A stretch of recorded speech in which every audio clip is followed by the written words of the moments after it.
Hello, five-star community. It's Gdowksi, Superintendent. I wanted to spend a few minutes with you talking about the proposal to bring students back 4 days a week in person at the secondary level here later this month, and to give you some more of the why behind that recommendation of the board.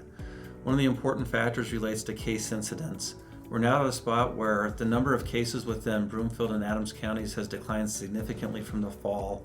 In Broomfield, I think it's maybe 1/10 to 1/20 of the peak rate that we saw back in October, November. And the benefit to having lower case rate incidence is that we have fewer quarantines to potentially implement, and so we can have greater continuity in terms of schooling with more consistent instruction going on. A second piece that's important is that we continue to see very low rates of in-school transmission of the virus. That's been true throughout the first 2 months of this year, not only in Adams 12, but in other districts that started a little bit before us. And so we continue to see schools as a place with low rates of transmission. A third piece that's important is that we've made dramatic strides forward in vaccinating our staff. Over the last couple of weekends, we've had sizable clinics here at the central office where all of our staff who've had interest in getting vaccinated have now had that chance to be vaccinated. What we see in some studies from the New England Journal of Medicine is that after 2 weeks after your first shot, there tends to be 92% plus immunity against coronavirus transmission or contracting that virus if you've been vaccinated. So we feel like our staff are now in a better spot.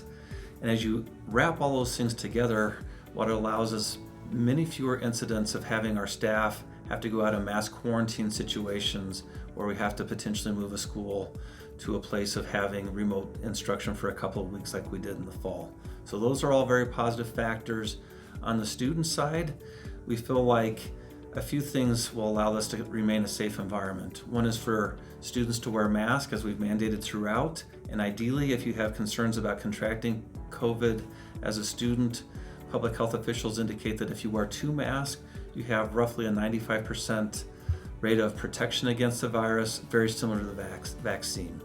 A second thing that we're going to be doing moving forward to help further enhance the safety of our environments is to have air filtering machines in all of our classrooms as we come back from spring break.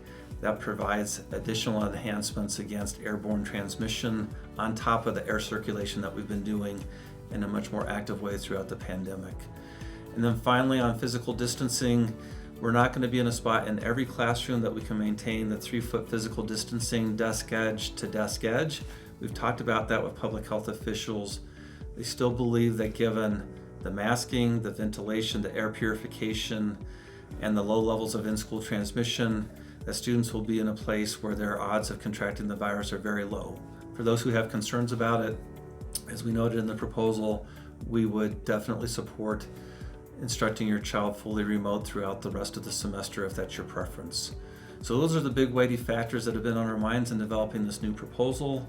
We'll look forward to looking more at your intent forms as we conclude that survey window on Wednesday. We'll have some more updated information from public health that we share with our board, and then I'm hopeful that by the end of the week we're able to make a final decision about this in-person return. Thanks very much for your support. Stay well. Take care.